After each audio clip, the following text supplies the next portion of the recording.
मध्ये मी कैलास सोनवणे आपले हार्दिक स्वागत करतो। सुरुवातीला पाहूया 24 तासातील ताज्या घडामोडी। महिला ग्रामसेविकेकडे शरीर सुखाची मागणी केल्याप्रकरणी विस्तार अधिकारी संतोष सावकर यांच्यावर गुन्हा दाखल। राज्यस्तरीय शालेय कराटे क्रीडा स्पर्धेचे जिल्हा क्रीडा संकुलातील इंडोर हॉल येथे करण्यात आले उद्घाटन। विडी कामगार नगरातील एका युवकाच्या हत्येनंतर दहशत निर्माण करणाऱ्या समाजकंटकांवर कठोर कारवाईची मागणी। ईदगाव पाडा गावाला स्वतंत्र ग्रामपंचायतीचा दर्जा बहाल करण्याची मागणी। जैन हायस्कूल येथे आयोजित अपूर्व विज्ञान मेळाव्याचे शुक्रवारी करण्यात आले उद्घाटन। मालेगाव रोडवरील गिंदोळ्या कंपाऊंड येथे आयोजित धुळे फेस्टिवलचे अप्पर पोलीस अधीक्षकांच्या हस्ते करण्यात आले उद्घाटन। आणि महाजन हायस्कूल येथे विद्यार्थ्यांना पारितोषिक वितरणाचा कार्यक्रम संपन्न। आता बातमीपत्र विस्ताराने। शिंदखेडा पंचायत समितीचे ग्रामपंचायत विभागाचे विस्तार अधिकारी संतोष सावकर यांनी एका महिला ग्रामसेविकेकडे शरीर सुखाची मागणी केल्याप्रकरणी त्यांच्या विरुद्ध शिंदखेडा पोलीस ठाण्यात गुन्हा दाखल करण्यात आला आहे।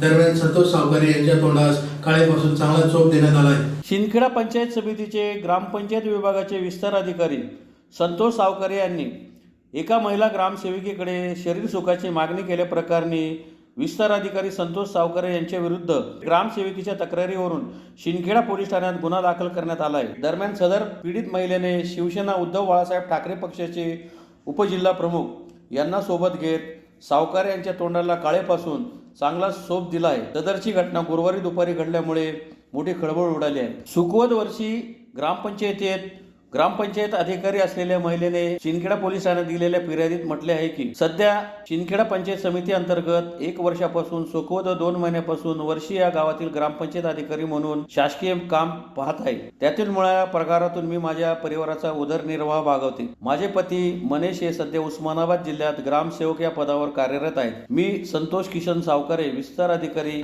पंचायत समिती शिंदखेडा यांना चांगल्या प्रकारे ओळखते।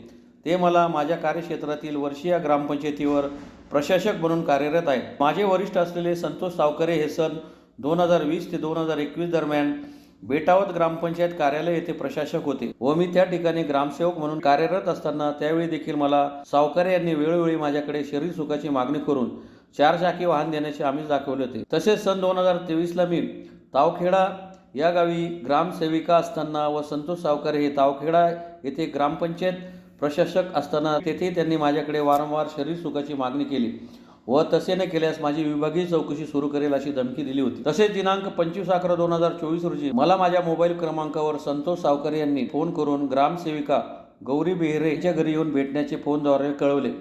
तसेच मला नेहमी एकटीला वैयक्तिक बोलावून शरीर सुखाची मागणी करून मला लज्जा उत्पन्न होईल असे कृत्य केले। संतोष सावकर हे नेहमी वर्षी ग्रामपंचायतीवर कामकाज करीत असताना ग्रामपंचायत कर्मचाऱ्यांसमोर एकेरी भाषेने बोलणे व कर्मचाऱ्यांसमोर अपमानित करणे असे काम करून चुकीची वागणूक देत होते। परंतु मी एक महिला असल्याने व संतोष सावकर हे माझे वरिष्ठ अधिकारी असल्याने मी त्यांच्या विरुद्ध तक्रार देण्याचे टाळत राहिले। परंतु ते मला नेहमीच धमकी देत की मी तुमची ग्रामपंचायत संदर्भात 1 ते 4 दप्तरची चौकशी लावून विभागीय चौकशी पाठवून देईल अशी धमकी देतात। म्हणून मी याविरुद्ध आमचे ग्रामसेवक युनियन तालुका अध्यक्ष प्रफुल्ल शिंदे यांना देखील सांगितले असता त्यांनी संतोष सावकर यांना समजावून सांगून समज दिली होती। परंतु तरी देखील दिनांक 28/11/2024 रोजी दुपारी 1:30 वाजेच्या सुमारास मी पंचायत समिती कार्यालय शिंदखेडा येथील ग्रामपंचायत विभाग या कार्यालयात चेक संदर्भात कामानिमित्ताने संतोष सावकर यांच्या टेबलजवळ गेले असता तेथे ते उपस्थित सावकर यांनी माझ्याकडे नेहमीप्रमाणे शरीर सुखाची मागणी करून मला लज्जा उत्पन्न होईल असे कृत्य केले। म्हणून मी रडत तेथून निघून माझे नात्याने भाऊ असलेले शहाणाभाऊ सोनवणे यांना किसन हायस्कूल शिंदखेडा येथे भेटून त्यांना सर्व हकीकत कथन केली। त्यानंतर शहाणाभाऊ सोनवणे व मी आम्ही सोबत पंचायत समिती कार्यालय शिंदखेडा येथे आलो। ग्रामपंचायत विभागाचे विस्तार अधिकारी किसन सावकरे यांना जाब विचारला असता त्यांनी आमच्याशी वादविवाद केला। म्हणून माझे वरिष्ठ असलेले संतोष सावकरे हे माझ्याकडून नेहमी शरीर सुखाची मागणी केली आहे अशी फिर्याद दाखल करण्यात आली आहे। संतोष सावकरे साहेब हे मला 2030 पासून त्रास देत होते। ते मी यापूर्वी पण सगळ्यांना सांगितलेलं होतं, कोणी दखल घेतली नाही व वर्षीला ते प्रशासक म्हणून होते आहेत। आताही मी तिथं ग्रामसेवक आहे वर्षीला। तर साहेबांनी मला चेकवर सह्या घेण्यासाठी मला स्वतः वैयक्तिक बोलवलं आणि या महिलेच्या घरी जाऊया म्हणे आपण असं त्यांनी सांगितलं। पण आज परत त्यांनी तसंच केलं। पुन्हा साहेबांनी आज असं झालंय की आज महिला सुरक्षित अजूनही नाही आपल्या ह्या काळात। नोकरी करणं खूप कठीण झालंय महिलांचं. जर असे जर अधिकारी असेल तर महिला कसे काय नोकरी करणार? या माणसाचं, सावकारे साहेबांचं याच्या पूर्वीही बरेच महिलांनाही त्रास दिलेला आहे. आज त्यांनी काही केलं नाही, पण मी हा पाऊल उचलला आहे. माझ्या संरक्षणासाठीच मी हा पाऊल उचललेला आहे. कारण की मी एकटी महिला असते, कर्मचारी, ड्युटीला येते. आम्ही आम्ही जॉबला असतो, तर लोकांची नीती असं नको पाहिजे. आज पंचायत समिती सिंदखेडा या ठिकाणी ग्राम विस्तार अधिकारी SK सावकारे हे गेल्या अनेक वर्षापासून वैशाली निकुंबे मॅडम यांना ते शरीर सुखाची मागणी आणि अनेक फायलींमध्ये त्रास द्यायचं काम करत होते. मॅडम वर्षी आणि सुखवदला ग्रामसेवक असल्यामुळे आणि ते विस्तार अधिकारी असल्यामुळे तुम्हाला सस्पेंड करून टाकेल. आणि या बाबतीत मी मागे 1 वर्षापूर्वी त्यांना समजून दिलं होतं की महिलांना छेडछाडी करू नये, महिलांचं नाव घेऊ नये, तुम्हाला एकदा समज देतो. परंतु त्यांनी त्या गोष्टीकडे दुर्लक्ष केलं आणि परत मॅडमांचं ते नाव घ्यायला लागले. आणि मॅडमांना मला 4 व्हीलर घेऊन देईल, मग तुम्ही अमुक अमुक महिलाच्या घरी या, असं ते त्यांचं पुन्हा चालू होतं. मॅडम शेवटी आज माझ्याकडे आल्या आणि मला सांगितलं की दादा, तुम्ही जर मला आज सहकार्याने केलं, हा व्यक्ती मला प्रचंड त्रास देतोय. संघटनेच्या अध्यक्षांना पण सांगितलं गेलं, सगळ्यांना सांगितलं गेलं, पण ती व्यक्ती काय ऐकत नाही आणि शरीर सुखाची माझ्याकडे मागणी करते. आज तुम्ही मला मदत नाही केली तर माझं जीवन मला संपवणं हा एकच पर्याय आहे. म्हणून मग मॅडमांबरोबर मी गेलो त्याला समजवण्यासाठी. परंतु त्याची जी दांडगाईशाही होती ती तशीच होती. मग त्याच्यामुळे त्याला त्या ठिकाणी मॅडमांनी थोडंसं त्याला काळं फासलं आणि त्याचा निषेध केला. आणि त्याच्यानंतर त्याच्यावर आज या ठिकाणी आम्ही मॅडमांच्या सोबत फिर्याद दाखल करायला पोलीस स्टेशनला आलेलो आहेत आणि BDO साहेबांकडे पण तक्रार अर्ज दाखल केला आहे. तसं धराल की BDO साहेबांनीच शासकीय फिर्याद एक महिलाची छेडछाडी केल्याबद्दल आणि शरीर सुखाची मागणी केल्याबद्दल करायला पाहिजे होतं, पण त्यांनी ते पुढाकार घेतला नाही. आम्ही मॅडमांना घेऊन इथं आलो. आज महाराष्ट्र सरकार अजून एवढं मोठं बहुमत महायुतीला आलेलं आहे. लाडक्या बहिणी, पण माझ्या या लाडक्या बहिणीची सुरक्षा हे सरकार आता पुढे पुरवेल का, या सरकारकडनं अपेक्षा करतो की अशा घटना घडणार नाही. आणि असे जे कोणीही असेल महिलेची छेडछाडी करणारा, महिलेला त्रास देणारा, त्याला कठोरात कठोर शिक्षा झाली पाहिजे. आणि त्याला योग्य ती कारवाई नाही झाली तर आम्ही आमच्या उद्धव बाळासाहेब ठाकरे शिवसेना गटाच्या वतीने आम्ही आंदोलन करणार. जिल्हा क्रीडा अधिकारी कार्यालय धुळे मार्फत आयोजित राज्यस्तरीय शालेय कराटे क्रीडा स्पर्धेचे जिल्हा क्रीडा संकुलातील इंडोर हॉल येथे मान्यवरांच्या हस्ते शुक्रवारी उद्घाटन करण्यात आले. क्रीडा व युवक सेवा संचालनालय महाराष्ट्र राज्य पुणे यांच्या वतीने जिल्हा क्रीडा अधिकारी कार्यालय धुळे मार्फत आयोजित राज्यस्तरीय शालेय कराटे क्रीडा स्पर्धा 2024-25चे जिल्हा क्रीडा संकुलातील इंडोर हॉल येथे शुक्रवारी उद्घाटन करण्यात आले. उपस्थित मान्यवरांच्या हस्ते दीपप्रज्वलन व प्रतिमा पूजन करून स्पर्धेचे उद्घाटन करण्यात आले. स्पर्धेसाठी आलेल्या खेळाडूंना शपथ देऊन स्पर्धा सुरू करण्यात आली. राज्यस्तरीय कराटे क्रीडा स्पर्धेचे आयोजन 14, 17 व 19 वर्ष आतील मुले व मुली या वयोगटामध्ये करण्यात आले असून याचा मान धुळे जिल्ह्यास मिळाला आहे. या स्पर्धा 28 ते 30 नोव्हेंबर 2024 या कालावधीत जिल्हा क्रीडा संकुल धुळे येथे संपन्न होणार आहे. या स्पर्धेसाठी 8 विभागातून प्रत्येक विभागातून 69 खेळाडू व 6 व्यवस्थापक असे एकूण 75 खेळाडू व्यवस्थापकासह राज्यस्तरीय स्पर्धेत 568 स्पर्धक सहभागी होणार आहेत. सदर स्पर्धेत सुवर्ण पदक प्राप्त खेळाडू राष्ट्रीय स्पर्धेत महाराष्ट्राच्या संघातून सहभागी झाले आहेत. या कार्यक्रमाचे सूत्रसंचालन MK पाटील क्रीडा अधिकारी यांनी केले. राज्यस्तरीय शालेय कराटे क्रीडा स्पर्धा यशस्वी करण्यासाठी जिल्हा क्रीडा अधिकारी अविनाश टिळे यांच्या मार्गदर्शनाखाली संभाजी अहिरराव, ॲडव्होकेट दुष्यंतराजे देशमुख, अमोर अहिरे, संदीप बाविस्कर, MK पाटील, रेखा पाटील, स्वप्नील बोडे, श्वेता गवळी, योगेश्वरी मिस्त्री, मुद्रा अग्रवाल, मयुरी पवार, गौरव परदेशी, योगेश देवरे, श्रीधर कोठावदे, मदन गावित, ज्ञानेश्वर जाधव, राहुल देवरे, योगेश पाटील आदींनी विशेष परिश्रम घेतले. यावेळी आमदार मंजुळा गावित, जिल्हा क्रीडा अधिकारी अविनाश टिळे, अलाउद्दीन अन्सारी, संदीप गाडे, संभाजी अहिरराव, उमेश चौधरी, डॉक्टर प्रशांत आदी उपस्थित होते. आपल्या या धुळे महानगरात सर्वांचं मनपूर्वक स्वागत करते आणि या ठिकाणी या क्रीडा स्पर्धेचं उद्घाटन झाल्याचं मी जाहीर करते. मनापासून त्यांना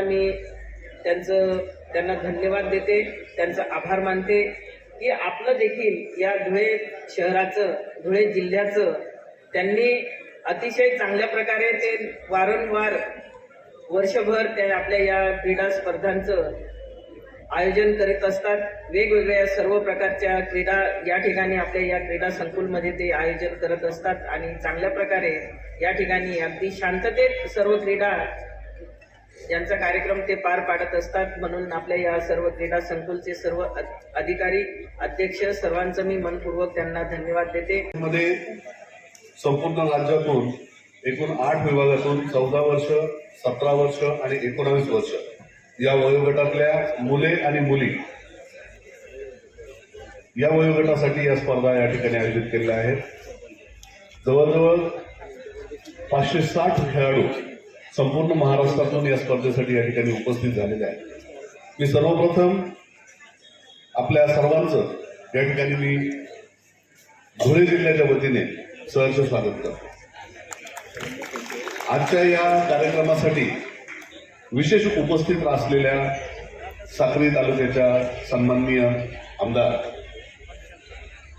मंजुळाताई गावित मॅडम, त्याचबरोबर धुळे जिल्हा शिवसेनेचे जिल्हाध्यक्ष माननीय डॉक्टर परशुरामजी गावित साहेब, या ठिकाणी उपस्थित असलेले महाराष्ट्र डू कराटे असोसिएशनचे अध्यक्ष सलाउद्दीन अन्सारी सर, त्याचप्रमाणे याच संघटनेचे general secretary Sandeep Gade sir, Raje Chhatrapati martial art English medium school आणि धुळे जिल्ह्याचं कराट्याचं संपूर्ण काम बघणारे संघटनेचे माननीय श्री संभाजी अहिरराव सर, या स्पर्धेसाठी ज्यांनी आपल्याला मोलाचं सहकार्य केलं असे आमचे मित्र उमेश चौधरी सर, जे अध्यक्ष आहेत समर्पण संस्था धुळेचे, आणि त्याचबरोबर याच संस्थेचे उपाध्यक्ष माननीय डॉक्टर प्रशांत साळुंके, आणि आज या ठिकाणी उपस्थित नाही दुष्यंतराजे देशमुख, परंतु त्यांचंही अत्यंत मोलाचं सहकार्य या स्पर्धेसाठी आपल्याला लाभलेलं आहे. आपण या राज्यस्तरीय स्पर्धेमध्ये सहभागी झाला. मी आपल्या सर्वांना या ठिकाणी आजच्या प्रास्ताविकाच्या निमित्ताने विनंती करतो, या राज्यस्तरीय स्पर्धा आयोजित करण्यासाठी आपल्याला खूप अल्प कालावधी मिळालेला होता. या अल्प कालावधीमध्ये आपण या स्पर्धा आयोजित करण्याचा एक प्रयत्न केलेला आहे आणि त्या प्रयत्नांना तुमच्याकडनं सुद्धा अतिशय सुंदर साथ मला मिळालेली आहे, त्याबद्दल तुमचं धन्यवाद. या स्पर्धा आयोजित होत असताना ज्या काही पंचांकडनं निर्णय दिले जातील ते निर्णय अत्यंत खेळीमेळीच्या वातावरणात स्पोर्ट्समन स्पिरिटने आपण सर्वांनी मान्य करायचे आहे. आणि या राज्यस्तरीय स्पर्धेमध्ये जे खेळाडू विजयी होणार आहेत, या विजयी खेळाडूंना आपल्या महाराष्ट्र राज्याचं प्रतिनिधित्व करायचं आहे. त्यामुळे तुम्ही आपण सर्वजण महाराष्ट्रातले आहोत, महाराष्ट्राचे खेळाडू आहोत, या भावनेने या स्पर्धेमध्ये सहभागी व्हा आणि महाराष्ट्राला जास्तीत जास्त चांगले मेडल्स राष्ट्रीय स्पर्धेमध्ये कसे मिळतील यासाठी आपण सर्वांनी प्रयत्न करा, अशी मी तुम्हाला सर्वांना विनंती करतो. नाशिक शहरातील बीडी कामगार नगरातील एका युवकाच्या हत्येनंतर काही समाजकंटकांनी बैठक घेऊन दहशत निर्माण करण्याचा प्रयत्न केला. त्यांच्यावर कडक कारवाई करावी या मागणीसाठी धुळे जिल्हा बेलदार संघटनेतर्फे जिल्हाधिकारी कार्यालयासमोर निदर्शने करून निवेदन देण्यात आले. नाशिक शहरातील बीडी कामगार नगरात एका युवकाच्या हत्येनंतर काही समाजकंटकांनी बैठक घेत दहशत निर्माण करण्याचा प्रयत्न केला आहे. या समाजकंटकांवर कठोर कारवाई करण्यात यावी अशी मागणी धुळे जिल्हा बेलदार समाज संघटनेतर्फे जिल्हाधिकाऱ्यांना निवेदनाद्वारे करण्यात आली आहे. निवेदनात म्हटले आहे की विशांत उर्फ काळू राजाराम भोये याची काही युवकांनी हत्या केली. या घटनेचा बेलदार समाज निषेध व्यक्त करतो. तसेच या घटनेतील दोषींवर लवकरात लवकर कारवाई करण्यात यावी अशी मागणी निवेदनाद्वारे करण्यात आली आहे. यासह विशांत भोये याच्या हत्येनंतर नवनाथ मसू पवार, अमोल जगळे यांनी बैठक घेत प्रक्षोभक वक्तव्य केले. त्यानंतर बेलदार समाजातील लोकांच्या वाहनांना आग लावली. परिणामी या वस्तीतील बेलदार समाज बांधव भयभीत झाले असून काही जणांनी घरे सोडून पलायन केले आहे. एवढ्यावर समाजकंटकांचे समाधान न झाल्याने त्यांनी सोशल मीडियावर समाजविरोधी वक्तव्य करण्यास सुरुवात केली आहे. त्यामुळे या प्रकरणातील वरील दोघांवर कायदेशीर कारवाई करण्यात यावी, अन्यथा बेलदार समाजाचा उद्रेक वाढेल असा इशाराही देण्यात आला आहे. यावेळी नाशिकचे सुभाष जाधव, पी कुमावत, मुकुंद आडेवार, युवराज मोहिते, सनी मोहिते, संदीप पवार, अंकुश पवार, मांगूलाल जाधव, आनंद मोहिते, अजय पवार, गोविंद चव्हाण, सुलोचना मोहिते, संजय चव्हाण, रामकृष्ण जाधव, हिलाल जाधव, काशीनाथ मोहिते, दीपक मोहिते आदी उपस्थित होते. ज्ञानेश्वर जाधव, राहणार विसरणे. 24 नोव्हेंबर रोजी जी घटना घडली, नाशिक येथील बीडी कामगार नगरमध्ये जी घटना घडली, त्या घटनेचा आम्ही निषेध करतो. परंतु ज्या लोकांनी या गोष्टीची उचल केली त्याच्यात त्यांनी स्पष्टपणे नमूद केले की बेलदार समूह हा गुंड प्रकारचा समूह आहे. पूर्ण समाजाला बोलले ते चुकी सगळ्यांची नाही आहे. गुन्हेगारी ही प्रत्येक समाजात होत असते, परंतु पूर्ण समाज हा दोषी नसतो.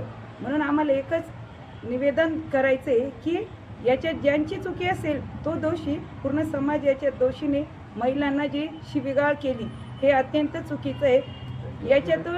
याच्यातून दोन समाजामध्ये तेढ निर्माण होतो आणि जे काही मुलांचे भविष्य आहे ते चुकीचं याच्यातून पुढे जातं. आता त्यांनी ज्याप्रमाणे सांगितलं की गुंड समाज आहे. आता आमच्यासारखे लोक सुशिक्षित आहे, नोकरीला आहे, मग जर आमचा समाज गुंड आहे तर मग आम्ही कसं काय नोकरीला लागलो? हा प्रश्न आमच्या मनात येतो. म्हणून सगळ्या समाजाला बोलण्याचा अधिकार आम्ही कुणाला देत नाही. ज्यांनी चुकी केली त्यांना तुम्ही शिक्षा द्या, पण पूर्ण समाजाला याच्यात वेटीस धरू नका. त्यांच्यावर दोघांवर गुन्हे दाखल झाले पाहिजे. जे बोलले समाजाबद्दल जे बोलले त्यांच्यावर गुन्हे दाखल झाले पाहिजे अशी आमची विनंती आहे आणि त्यांना अटक झाली पाहिजे. साक्री तालुक्यातील इदगावपाडा गावाला स्वतंत्र ग्रामपंचायतीचा दर्जा द्यावा या मागणीसाठी ग्रामस्थांतर्फे जिल्हाधिकारी कार्यालयासमोर निदर्शने करीत निवेदन देण्यात आले. साक्री तालुक्यातील इदगावपाडा गावाला स्वतंत्र ग्रामपंचायतीचा दर्जा द्यावा या मागणीसाठी ग्रामस्थांतर्फे जिल्हाधिकारी कार्यालयासमोर निदर्शने करीत निवेदन देण्यात आले आहे. निवेदनात म्हटले आहे की सन 1969 ते 1973 या कालावधीत लाठीपाडा धरणासाठी जमिनीचे अधिग्रहण करण्यात आले. त्यावेळी ग्रामस्थांना स्थलांतर करून इदगावपाडा हे गाव नव्याने सन 1952 साली स्थापन करण्यात आले. त्यावेळी पिंपळनेर जवळ असल्यामुळे त्या गावाचे पिंपळनेर ग्रामपंचायतीत समायोजन करण्यात आले होते. परंतु नगर विकास विभागाने दिनांक 25 फेब्रुवारी 2022च्या आदेशानुसार पिंपळनेर ग्रामपंचायतीचे नगर परिषदेत रूपांतर केले आहे. त्यामुळे पिंपळनेर ग्रामपंचायत असताना सर्व आदिवासी ग्रामस्थांना पेसा कायद्यानुसार सोयी सवलती मिळत होत्या. इदगावपाडा देखील त्या सवलती घेत होता. मात्र आता नगर परिषद झाल्यापासून सेवा कायद्यानुसार मिळणाऱ्या सोयीसुविधा बंद झाल्या आहेत. त्यामुळे इदगावपाडा गावाला स्वतंत्र ग्रामपंचायतीचा दर्जा देण्यात यावा आणि पिंपळनेर नगर परिषदेमधून गावाला वगळण्यात यावे अशी मागणी या निवेदनाद्वारे करण्यात आली आहे. यावेळी श्रावण गांगुर्डे, सागर देशमुख, दिनेश पवार, सुरेश ठाकरे, लक्ष्मण गांगुर्डे, साहेबराव पवार, किसन ठाकरे, हेमंत राऊत, मेघराज पवार, दीपक परदेशी, वसंत गवळी, काशीनाथ गवळी, गोपाल गांगुर्डे, दत्तू गवळी, सुभाष गवळी, योगेश गांगुर्डे, रोहिदास गांगुर्डे, सोमेरा चौरे, प्रकाश गांगुर्डे, राजेंद्र तुंबारे, देवीदास गवळी आदी उपस्थित होते. माझं नाव पोपट पंडित गांगुर्डे, मुक्काम इदगावपाडा, पोस्ट पिंपळनेर, तालुका साक्री, जिल्हा धुळे. मी येथील रहिवासी आहे. गेल्या 2023ला आमच्या इथं नगर परिषद झाली. पिंपळनेर ग्रामपंचायतमध्ये आमचं गाव सामील होतं, पण आता 2023ला नगर परिषद झाल्यामुळे आम्हाला जो पेसा कायद्याअंतर्गत जे सोयी सुविधा जो लाभ मिळत होता तो आता मिळत नाही. म्हणून आम्ही स्वतंत्र ग्रामपंचायतीसाठी इथं जिल्हाधिकारी साहेब यांच्या इथं आलेलो आहे निवेदन देण्यासाठी.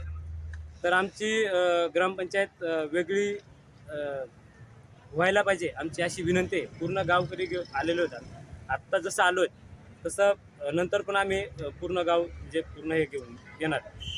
धुळे शहरातील देवपुरातील जैन हायस्कूल येथे आयोजित अपूर्व विज्ञान मेळाव्याचे शुक्रवारी उद्घाटन करण्यात आले. धुळे शहरातील देवपुरातील जैन हायस्कूल येथे शुक्रवारी अपूर्व विज्ञान मेळाव्याचे आयोजन करण्यात आले होते. संस्थेचे चेअरमन विजय पाटील यांच्या हस्ते अपूर्व विज्ञान मेळाव्याचे उद्घाटन करण्यात आले. या मेळाव्यात सुमारे 300 ते 400हून अधिक विद्यार्थ्यांनी सहभाग नोंदवला. मेळाव्यात विद्यार्थ्यांनी विविध प्रकारचे प्रोजेक्ट सादर केले होते. विद्यार्थ्यांमध्ये वैज्ञानिक दृष्टिकोन वाढावा या उदात्त हेतूने सदर अपूर्व विज्ञान मेळाव्याचे आयोजन करण्यात आले होते. यासाठी 5वी ते 8वी व 9वी ते 12वी असे 2 गट तयार करण्यात आले आहेत. यात प्रथम, द्वितीय, तृतीय व उत्तेजनार्थ बक्षीस दिले जाणार आहे. यावेळी प्राचार्य SV बैसाने, उपप्राचार्य SD मोरे, पर्यवेक्षक VT Gawali, SU Patil, SB Deore, YT मराठे, SN Patil, RA Jadhav, AK Tawde, JR वाघ, अपूर्व विज्ञान मेळाव्याचे प्रमुख SU पवारा यांच्यासह शरद बच्चाव, प्रमोद पाटील, डॉक्टर नितीन काकडे आदी मान्यवर उपस्थित होते.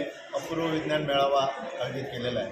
त्याचं उद्दिष्ट असं विद्यार्थ्यांमध्ये जीवनाची वृत्ती वाढावी यासाठी हायस्कूल लेवलपासूनच त्यांना वेगवेगळ्या उपक्रमांमध्ये सहभाग करून घेता येतो. यावर्षी रांगोळी आणि चित्रकला या स्पर्धेतून सुद्धा विज्ञानाचं संदर्भामध्ये दृष्टिकोन बाळगून तसे चित्र आणि रांगोळ्या काढण्यात आलेले आणि आमच्या विद्यार्थ्यांनी बरेचसे प्रयोग वेगवेगळ्या पर्यावरण असेल, सॉईल कन्झर्वेशन असेल या प्रकारे प्रयत्न करून विद्यार्थ्यांचं संशोधन वृत्ती कशी वाढेल असा आमचा प्रयत्न या दृष्टीने चालू आहे. धन्यवाद. सर पूर्ण एक मिनिट 365 प्रकल्प विद्यार्थ्यांनी बनवलेले आहेत. विद्यार्थ्यांमध्ये पारंपरिक ऊर्जा साधने जी वापरली जातात ती संपुष्ट होण्याच्या मार्गात आहे. त्यासाठी नवीन ऊर्जेचा स्रोत कसा निर्माण करता येईल आज यासाठी विद्यार्थ्यांचे प्रयत्न सुरू आहेत आणि त्या प्रकारचे प्रकल्प विद्यार्थ्यांनी बनवलेले आहेत.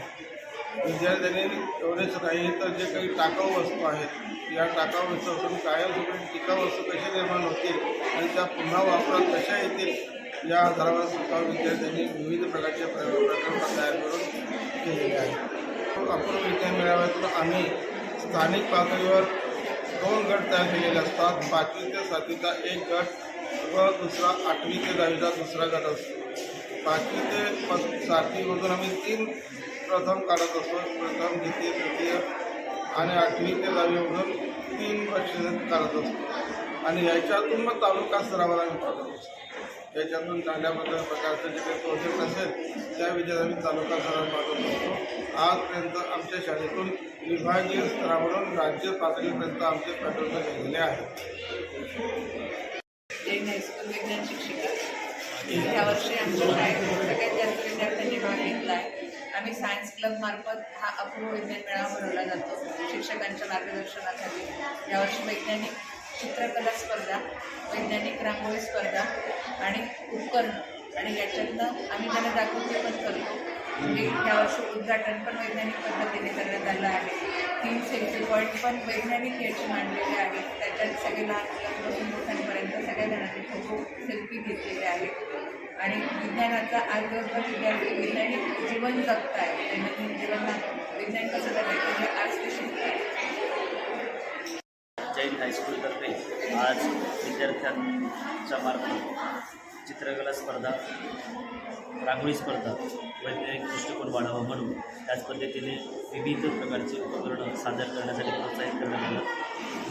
सर्व विद्यार्थ्यांनी उत्साहाने या कार्यक्रमात सहभाग घेऊन या कार्यक्रमामध्ये विविध उपकरणं. रोटरी क्लब धुळे क्रॉसरोड तर्फे 28 नोव्हेंबर ते 1 डिसेंबर दरम्यान मालेगाव रोडवरील गिंदोडिया कंपाऊंड येथे आयोजित धुळे फेस्टिवलचे अप्पर पोलीस अधीक्षक किशोर काळे यांच्या हस्ते गुरुवारी उद्घाटन करण्यात आले. Rotary club Dhule cross road तर्फे शहरातील मालेगाव रोडवरील गिंदोडिया कंपाऊंड येथे 28 नोव्हेंबर ते 1 डिसेंबर दरम्यान आयोजित धुळे फेस्टिवलचे गुरुवारी सायंकाळी अप्पर पोलीस अधीक्षक किशोर काळे यांच्या हस्ते उद्घाटन करण्यात आले.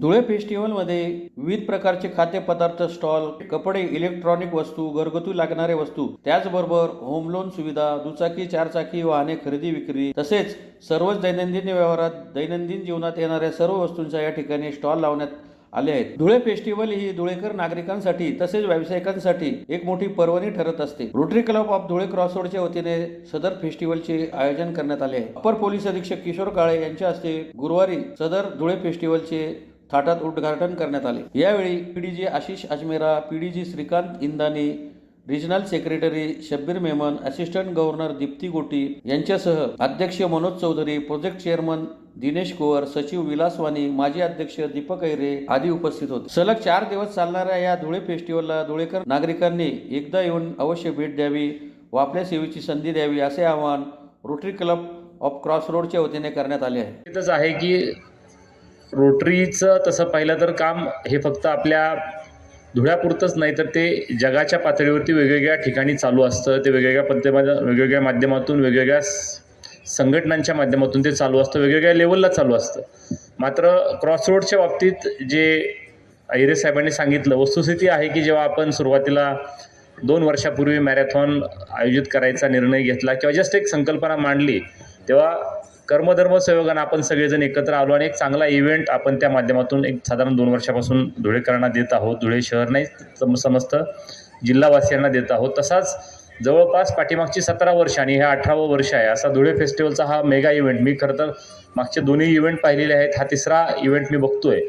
तर एक चांगलं व्यासपीठ आपण इथल्या उद्योजकांना, इथल्या व्यावसायिकांना अवेलेबल करून देत आहात, ज्या माध्यमातून आर्थिक उलाढाल हा तर उद्देश आहेच, परंतु त्या निमित्तानं जो आपण सगळे रोटरियन मिळून जो एक वसा समाजसेवेचा घेतलेला या ठिकाणी प्रास्ताविकामध्ये मनोजींनी सांगितलं, त्यांनी काही प्रातिनिधिक स्वरूपात काही उल्लेख केला वर्षभरातल्या काही ठळक ज्या उपक्रम त्यांनी राबवले रोटरीच्या माध्यमातून.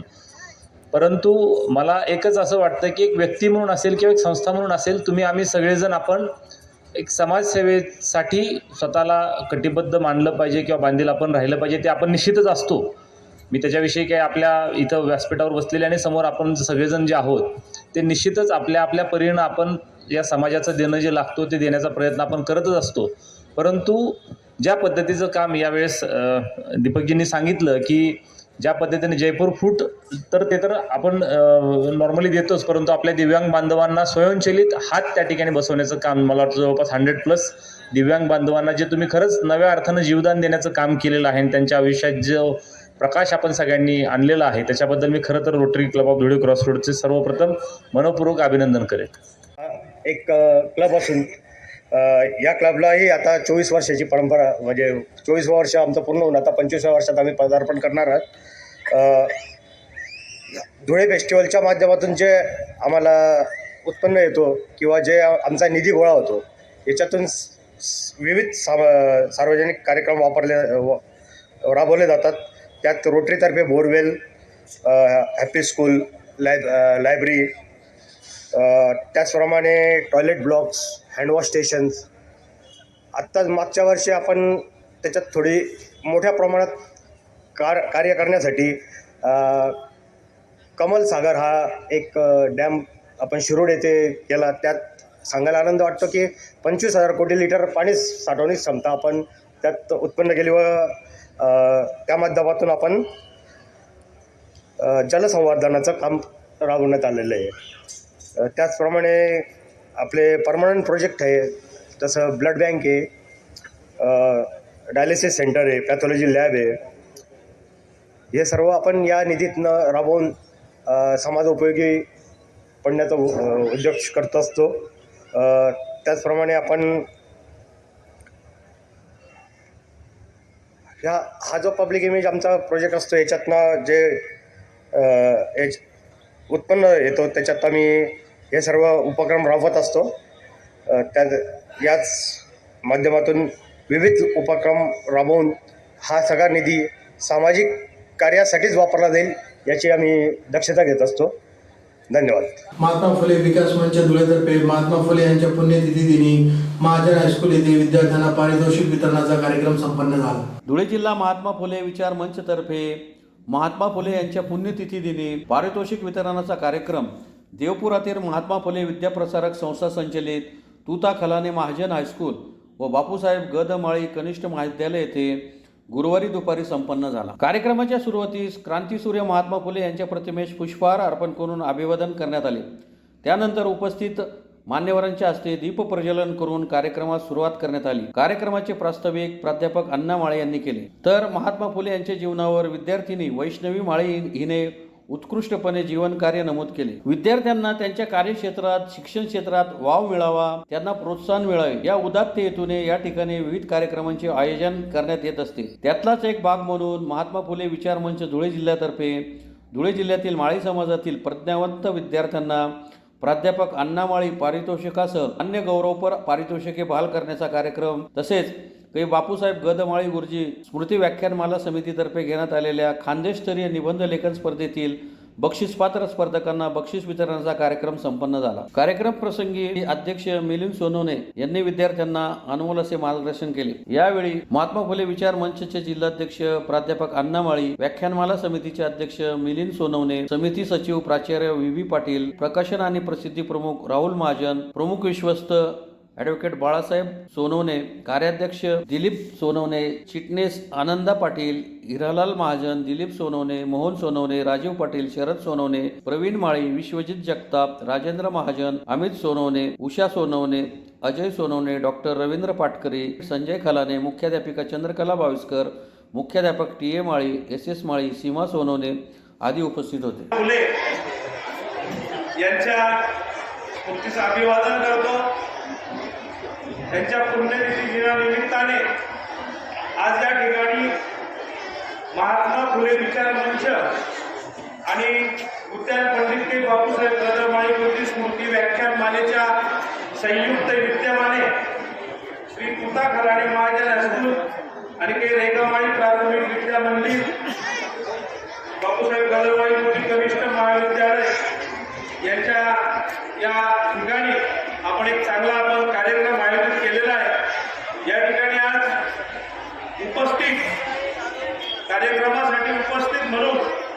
ज्यांनी तुमच्या सगळ्यांचं कौतुक केलं.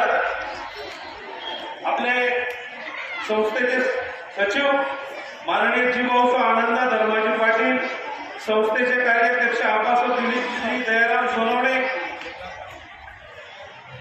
संस्थेचे ट्रस्टी ॲडव्होकेट बाळासाहेब सुनील गजमल सोनवणे, आमचे सहकारी भाऊसाहेब, संस्थेचे संचालक भाऊसाहेब प्रवीण भाऊ महाजन, भाऊसाहेब संचालक राजेंद्र भाऊ झेंडू महाजन, अमित भाऊ सोनवणे, संचालिका अनुषाताई सोनवणे, तसंच ज्यांनी या ठिकाणी येऊन आपल्याला बक्षिसं दिली, डॉक्टर रवींद्रजी पाटकरी, संजयजी खलाणे, आपल्या रेगावाडी प्राथमिक शाळेच्या माजी मुख्याध्यापिका आणि त्यांनी एक नवीन संस्था तयार केली संस्कृती संवर्धन म्हणून, आणि एक चांगले उपक्रम त्या मार्फत त्या राबवित आहेत. चंद्रकलाताई बाविस्कर या ठिकाणी त्यांनी आपल्याला सगळ्यांना एकत्र येण्यासाठी आजची मेहनत घेतली. तर अण्णा माळी सर आणि राहुल माळी सर यांचं एक स्वागत या ठिकाणी प्राचार्य श्री बी पाटील सर यांनी करावं अशी मी त्यांना विनंती करतो. 2 मिनिटं फक्त. असे असणारे क्रांतीसूर्य महात्मा फुले व त्यांनी स्त्री शिक्षणाचा पाया रोवला असे असणाऱ्या क्रांतीज्योती सावित्रीबाई फुले या सर्व महामानवांना वंदन करून व त्यांनी केलेल्या महान कार्याला वंदन करून मी माझ्या भाषणाला सुरुवात करते. अध्यक्ष महाराष्ट्राचे गुजरवर्ग येथे बसलेल्या विद्यार्थी मित्रांनो, आज 28 नोव्हेंबर क्रांतीसूर्य महात्मा फुले यांची पुण्यतिथी निमित्त मी आपणास काही जी माहिती सांगणार आहे ती आपण लक्षपूर्वक ऐकावी ही विनंती. क्रांतीसूर्य महात्मा फुले हे महाराष्ट्रातील एक कार्यकर्ते, विचारवंत, जातीविरोधक, समाज सुधारक आणि लेखक होते. त्यांचा जन्म 11 एप्रिल 1827 साली कटून सातारा येथे झाला. त्यांचे पूर्ण नाव ज्योतिराव गोविंदराव फुले, त्यांच्या वडिलांचे नाव गोविंदराव व आईचे नाव चिमणाबाई असे होते. त्यांचे प्राथमिक शिक्षण पुणे येथील परदोजींच्या शाळेत मराठी माध्यमामध्ये झाले व माध्यमिक शिक्षण पुण्यामध्ये स्कॉटिश मिशन हायस्कूल येथे इंग्रजी माध्यमामध्ये झाले. शाळेमध्ये अतिशय हुशार आणि शिस्तप्रिय विद्यार्थी म्हणून त्यांचा नावलौकिक होता. त्यांना मराठी, इंग्रजी, गुजराती, उर्दू, कन्नड, तामिळ इत्यादी भाषा येत असत. बहुजन समाजाचे अज्ञान, दारिद्र्य व समाजातील जातीभेद पाहून त्यांनी सामाजिक परिस्थिती सुधारण्याचा निश्चय केला. महात्मा फुले यांनी इसवी सन 1848 साली पुणे येथील बुधवार पेठेतील भिडे यांच्या वाड्यात महाराष्ट्रातील मुलींची पहिली मराठी शाळा काढली व त्यांची पत्नी सावित्रीबाई फुले यांना शिकवले व त्यांना मुलींच्या शिक्षिकेची जबाबदारी दिली. समाजातील विषमता नष्ट करण्यासाठी त्यांनी 24 सप्टेंबर 1873 साली सत्यशोधक समाजाची स्थापना केली. समाजातील अनिष्ट रूढी, परंपरा नष्ट करण्यासाठी ते आयुष्यभर लढले आणि त्यांना दलितांनाही न्याय मिळवून दिला. कशी होती त्यांची परिस्थिती? एकदा पुणे शहराच्या रस्त्यावरून काही माता मावल्या आपल्या लेकरांसह जात होत्या. उन्हाळ्याचे दिवस होते, दुपारची वेळ होती. वडून तळपता सूर्य आणि खालून तापलेली जमीन जणू काही त्यांची जीवघेणी परीक्षा घेत होती. आणि तशा परिस्थितीमध्ये एका लेकरानं आपल्या आईच्या हाताला घट्ट मिठी मारली आणि सांगितलं, आई पाणी, आई पाणी, आता आई मला पाणी हवंय. ते लेकरू आपल्या आईकडे पाण्याची विनवणी करत होतं. आपलं लेकरू पाण्या वाचून रडतंय हे बघून की आईचा जीव व्याकुळ होतो. ती एका जणाच्या दारात जाते आणि सांगते, का हो मला थोडं पाणी देता का? मला नाही दिलं ना तरी चालेल, पण माझ्या लेकराला तरी द्या ना. माझं लेकरू पाण्या वाचून रडतंय. पण प्रत्येक जण दार विचारायचं आणि दार बंद व्हायचं. परत दुसऱ्या दारामध्ये जायची, परत सांगायची, अहो मला थोडं पाणी देता का? माझ्या लेकराला तरी द्या ना. माझं लेकरू पाण्या वाचून रडतंय. पण परत दार विचारायचे आणि परत दार बंद करायचे. अरे यांचे घराचे दरवाजे उघडतील तरी कसे? जातीपातीच्या नावाखाली यांचे मनाचे दरवाजे बंद आहेत. घराचे दरवाजे उघडतील तरी कसे? पण तेवढ्या त्या लहान लेकराला समोर एक पाण्याचा नळ दिसला. त्या नळामधून पाणी सुद्धा येत होतं आणि तो त्याच्या आईला म्हटला, आई ते बघ पाणी, आई ते बघ पाणी. तेव्हा ते शब्द त्या माऊलीच्या कानावर पडतात आणि त्या माऊलीच्या डोळ्यातूनच पाणी येतं. ती म्हणते, बाळा अरे ते पाणी पिण्याचा अधिकार आपल्याला नाही रे. तिथे मोठी लोक पाणी पितात, ती लोक आपल्याला पाणी पिऊ देणार नाही. ते पाणी पिण्याचा अधिकार आपल्याला नाही, कारण आपल्या खालच्या जातीमध्ये जन्माला आलोय. ते पाणी आपण पिऊ शकत नाही. ते लेकरू पाण्या वाचून मरत होतं. समोर पाणी असून सुद्धा ती आई आपल्या लेकराला पाणी देऊ शकत नव्हती. पण तेवढ्यात एक दमदार आवाज आला, आई. तीर्थाच्या पाण्याने गाढवाची तहान भागवणाऱ्या संत एकनाथांच्या महाराष्ट्रामध्ये आज माणसं पाण्या वाचून मरतायत. आई, हे घे पाणी, पी आणि तुझ्या लेकरालाही पाज आणि शांत हो. बघा, जातीपातीचा विचार न करता माणसामध्ये देव पाहणारे, लोकसेवा हीच ईश्वर सेवा असा संदेश देणारे क्रांती सूर्य महात्मा फुले ठरले. आणि म्हणूनच त्यांना जनतेने पुन्हा एक नजर ठळक घडामोडींवर. महिला ग्रामसेविकेकडे शरीर सुखाची मागणी केल्याप्रकरणी विस्तार अधिकारी संतोष सावकारे यांच्यावर गुन्हा दाखल. राज्यस्तरीय शालेय कराटे क्रीडा स्पर्धेचे जिल्हा क्रीडा संकुलातील इंडोर हॉल येथे करण्यात आले उद्घाटन. विडी कामगार नगरातील एका युवकाच्या हत्येनंतर दहशत निर्माण करणाऱ्या समाजकंटकांवर कठोर कारवाईची मागणी. ईदगाव पाडा गावाला स्वतंत्र ग्रामपंचायतीचा दर्जा बहाल करण्याची मागणी. जैन हायस्कूल येथे आयोजित अपूर्व विज्ञान मेळाव्याचे शुक्रवारी करण्यात आले उद्घाटन. मालेगाव रोडवरील गिंदोळ्या कंपाऊंड येथे आयोजित धुळे फेस्टिवलचे अप्पर पोलीस अधीक्षकांच्या हस्ते करण्यात आले उद्घाटन. आणि महाजन हायस्कूल येथे विद्यार्थ्यांना पारितोषिक वितरणाचा कार्यक्रम संपन्न. याचबरोबर श्रीराम टाइम न्यूजचे बातमीपत्र संपले. दिवसभरातील ताज्या घडामोडींसाठी पाहत राहा श्रीराम टाइम न्यूज. भेटूया पुढील प्रसारणात. तोपर्यंत नमस्कार.